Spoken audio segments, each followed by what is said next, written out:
A very good evening, aspirants. Welcome to daily newspaper analysis of Shankar IAS Academy. Displayed here are the list of news articles that we are going to discuss today. As you can see, we have chosen news articles from different newspapers. So without much delay, let us get into the first news article discussion.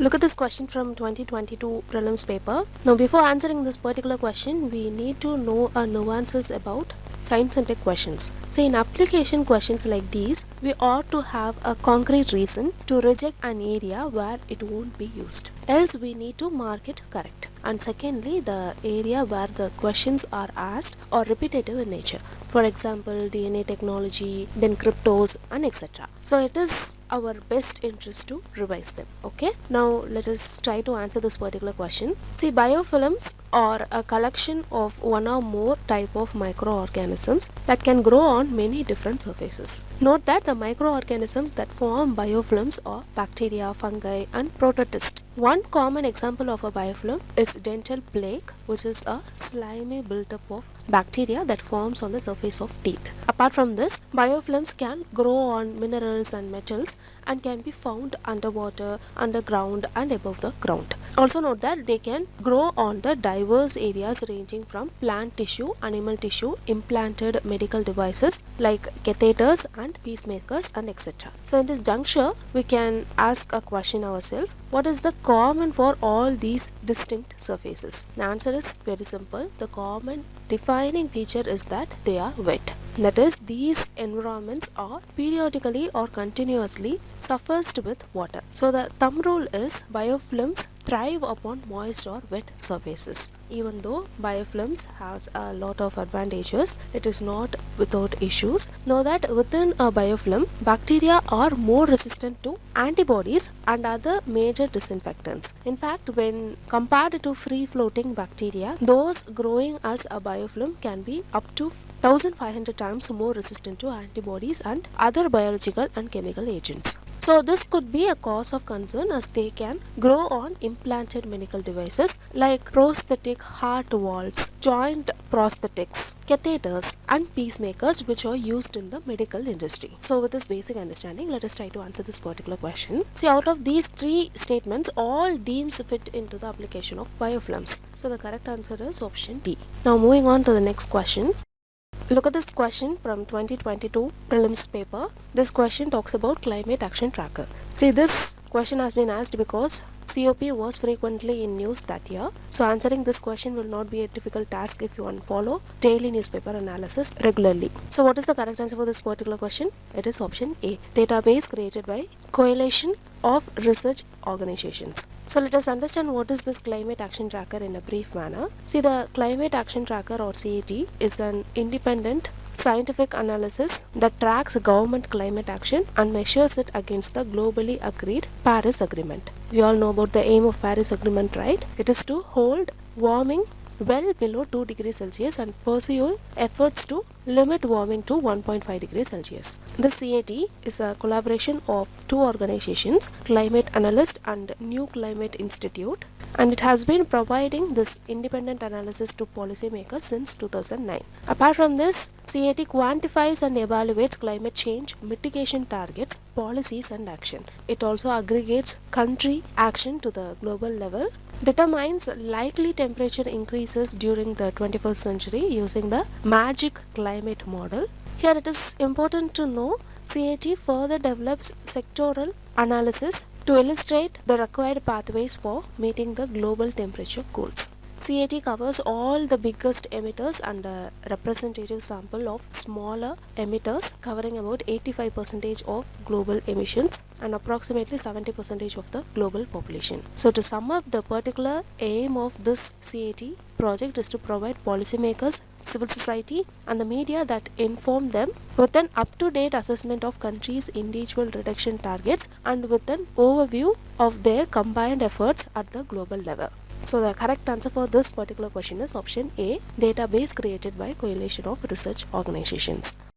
Look at the science page article from The Hindu. It states that a study done in Kerala found that use of skin lightening cream for a longer time is linked to heavy metal contamination in blood, causing kidney issues. So in this backdrop, let us understand certain heavy metal contamination and their effects on human well-being. First, let's start with lead poisoning. So, lead poisoning or chronic intoxication is caused by the absorption of lead in the system and is characterized essentially by fatigue, abdomen pain, nausea, diarrhea, loss of appetite, anemia, a dark line along the gums, and muscle paralysis or weakening of limbs. Children younger than 6 years are especially vulnerable to lead poisoning, which can severely affect mental and physical development. At very high levels, lead poisoning can be fatal. Apart from this, lead exposure also causes anemia, hypertension, renal impairment, immunotoxicity, and toxicity to the reproductive organs. More than 3/4 of global lead contamination is from the manufacture of lead acid batteries for motor vehicles.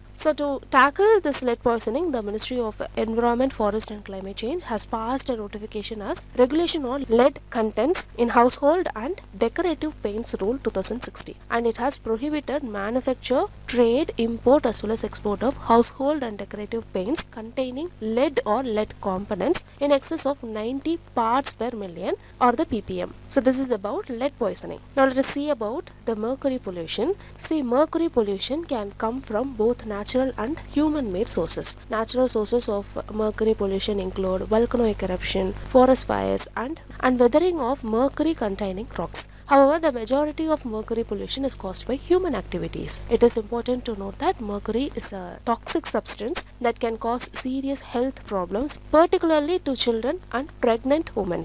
Exposure to high levels of mercury can damage the brain, kidney, and central nervous system, leading to developmental delays, impaired cognitive function, and other health problems. Mercury pollution can also have a range of environmental impacts, including reduced biodiversity, change in species distribution, and decreased nutrient cycling in ecosystems. In addition, mercury pollution can contribute to climate change, as mercury emission can lead to the formation of ozone, which is a potent greenhouse gas. So, this is about the mercury pollution. Thirdly, with respect to arsenic pollution, see, arsenic is an odorless and tasteless metalloid found naturally in the Earth's crust and groundwater. It is highly toxic in its inorganic form and can cause arsenic poisoning. Arsenicosis, that is the accumulation of high level of arsenic in the body, leads to adverse health effects and can result in multi-system organ failure and death. Long-term exposure to inorganic arsenic, mainly through drinking water and food, can lead to chronic arsenic poisoning. Skin lesions and skin cancer are the most characteristic effects. In this regard, it is important to know that the recommended limit is 10 parts per billion. Arsenic contamination in communities across India has increased by 145% in the past 5 years, according to a report by the Guardian. And arsenic contamination in India was widespread in the 1990s in West Bengal and later in Bihar, Jharkhand, Uttar Pradesh, Assam, and Manipur. See, these three heavy metals were frequently asked in the examination. One time arsenic was asked, one time mercury was asked, one time lead has been asked. So, very important topic, just go through it. So, with these learned points, now let us move on to the next news article discussion. Now look at this article. It states that non-implementation of Armed Force Tribunal order has led to the issue of summon to Defense Secretary. So in this backdrop, let us understand what is this Armed Force Tribunal from the prelims perspective. Firstly, let us see what is a tribunal. See, a tribunal is established for the purpose of discharging quasi-judicial duties. There are several tribunals in India like Central Administrative Tribunal, National Green Tribunal, and etc. AFT is one such tribunal.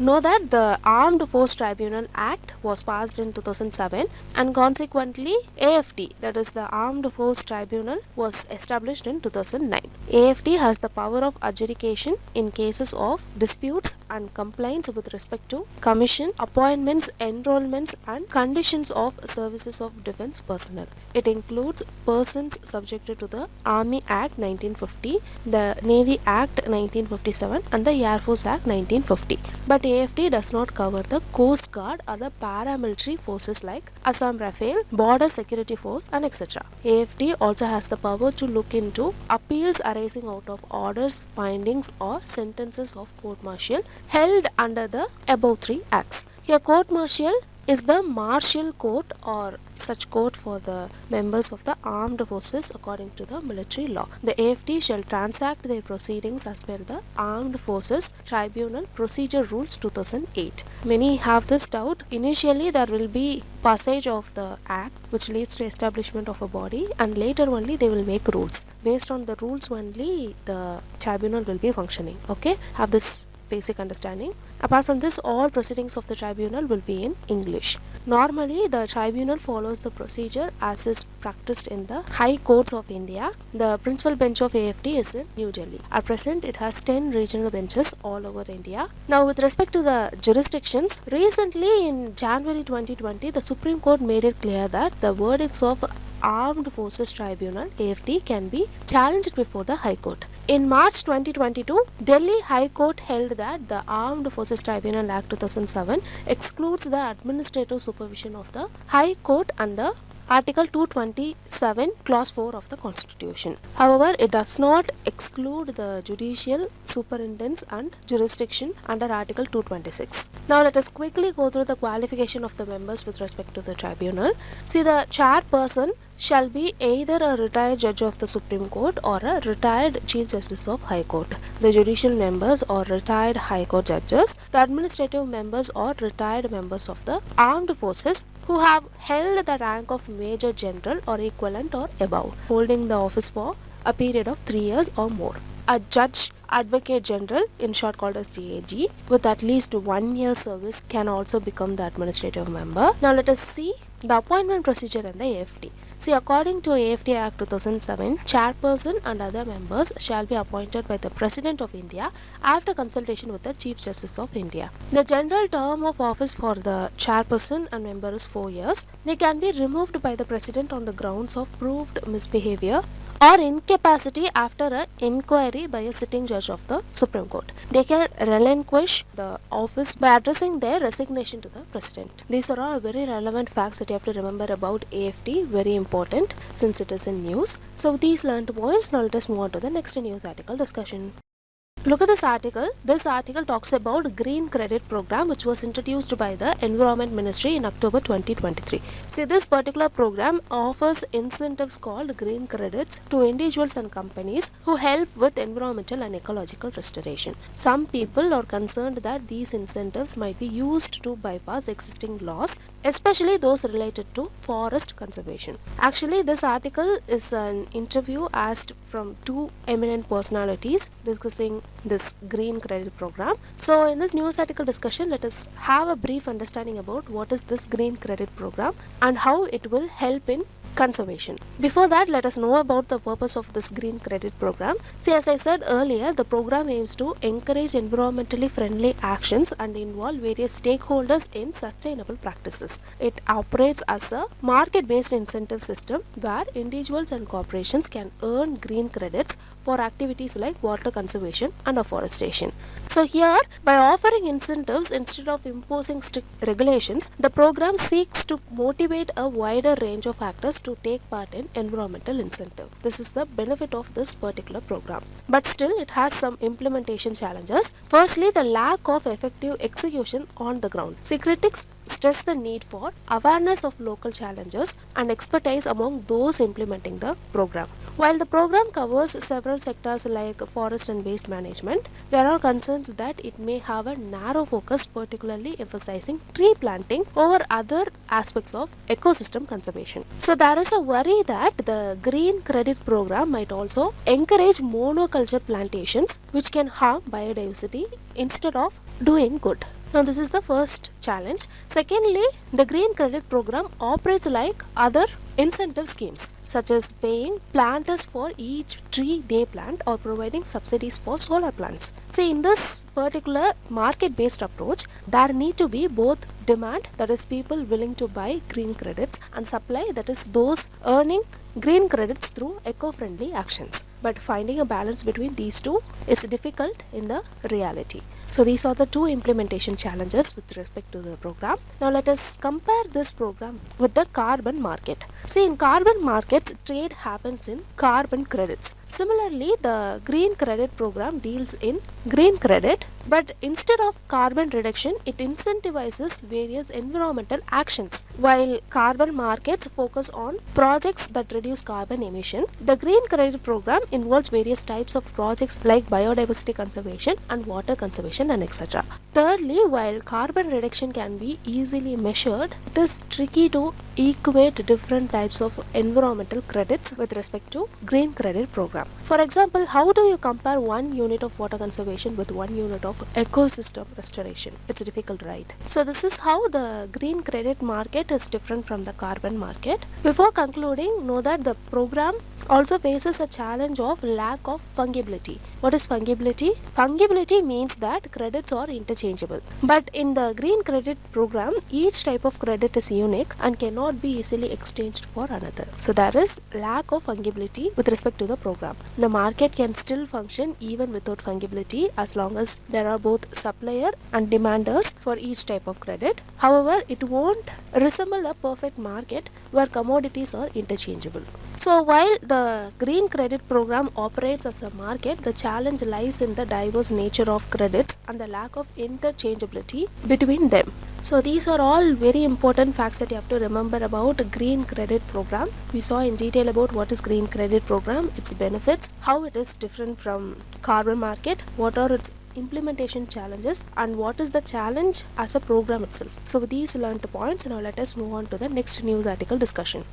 Today for answer writing, I have taken a ethics question. Discuss the role of ethics and values in enhancing the following 3 major components of comprehensive national power, CNP, with human capital, soft power, that is culture and policies, and social harmony. See, this question is a direct one from the application part of ethics. Here we are asked to discuss how ethical values could enhance the comprehensive national power of any country. For this kind of question, we ought to have a thorough understanding of the basics and should interrelate them with other areas using real-time examples. This will enhance the answer of the question. So let us try to answer this question. In the intro part, you can write that ethics and values are principles that help us to distinguish between right from wrong, good from the bad. It is like a moral Google map which always shows us the correct ethical decisions when we face the moral dilemma. Know that it will have values like honesty, trustworthiness, and etc., which will help us to make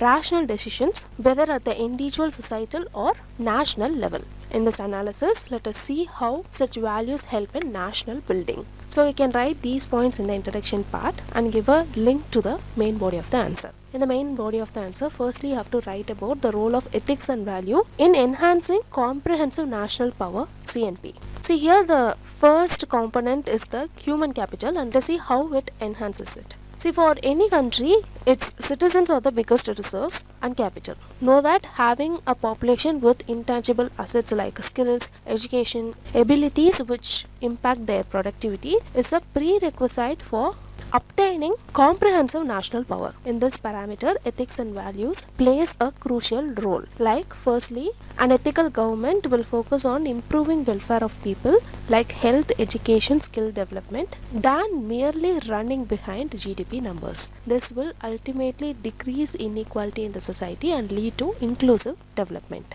Secondly, on the microscopic perspective, an ethical individual will develop an ethical family, imparting values to his or her children. This will give rise to an ethical society and nation. This lack of values in the general society can be evidently seen where people taking selfie out of the victims of accidents than helping them. In many areas, we can see where people demanding money for vote, which also underscores the lack of collective value in society. Now, the second component is the soft power, and let us see how it enhances it. See, soft power is the ability of a country to persuade others to do what it wants without applying any force or coercion. This is one of the important weapons for any country in the modern world where blunt use of force is not possible. We could see this in the Russia-Ukraine war, which crossed 2 years. So in this juncture, ethics gives us a great schema to conduct our world affairs.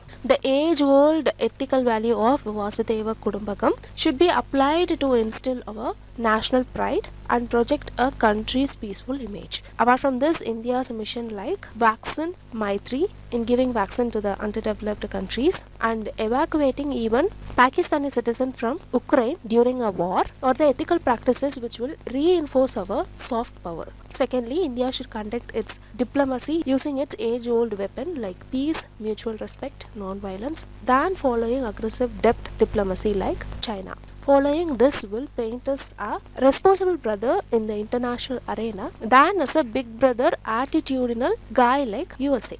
Now the third component is the social harmony, and let us see how it enhances it. See, this component is closely linked to the other two ones and they reinforce each other. Social harmony is the general peace, tolerance, fraternity in the society which is necessary for the psychological unity of any nation. This is especially important for the country like India, which is plagued by various issues like caste, regionalism, communalism and etc. So ethics play a crucial role in enhancing it. Firstly, ethical values like tolerance, compassion, integrity will help us in avoiding issues ranging at familial level like domestic violence to societal level like caste conflicts and etc. An ethically sound society will come out of the narrow inwardly issues like greed, selfishness, profit motives and strive for the values like trusteeship, universal love and etc. So you can write all these points with an example in the main body of the answer. Now coming to the conclusion part, here you have to give way forward or recommendations to inculcate ethical values in CNP. Firstly, public policies for empowering all sections of the society. This includes international policies in issues like mitigation, environment, taking the voices of voiceless countries as an epicenter. Secondly, building and enhancing cognition or cognitive abilities of humans through education or value-based learnings. See, this will give rise to morally correct humans which are important for humanity. Thirdly, the country should strive for balancing the self-interest with the interest of other nations. This is indispensable for humanity as with increasing globalization and climate change, all our lives are interlinked. To put simply, world has become a single boat. If any hole in any part of it will lead to disaster for all. On concluding, see, nations are built by governments alone. Each citizen is a nation builder. So we as a matured country should be cautious about the role of ethics and values in enhancing the comprehensive national power of us. This will give rise to not only a developed India but also an ethical and happy India. So you can write these points and conclude your answer. So this is how you have to write ethical answers. Very simple. So with these learned points, now let us move on to the next part of the news article discussion, which is the preliminary practice question discussion. Now look at this first question about heavy metal. 5 statements are given and you have to find which of the statements given here is or are correct.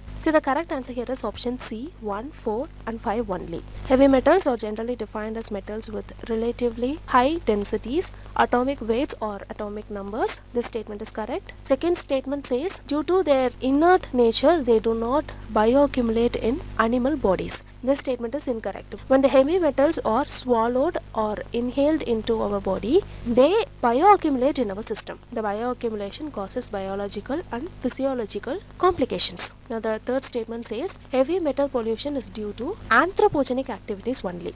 See, this statement is incorrect. Natural causes can also increase heavy metal pollution like volcanic activity, metal corrosion, soil erosion, geological weathering and etc. Now the fourth statement says some heavy metals are necessary for life. This statement is correct. They are called essential elements. Now the fifth statement says they cannot be broken down and are non-biodegradable. This is very true. They cannot undergo microbial or chemical degradation. So the correct answer for this particular question is option C, 1, 4 and 5 only. Moving on, look at this question about AFT.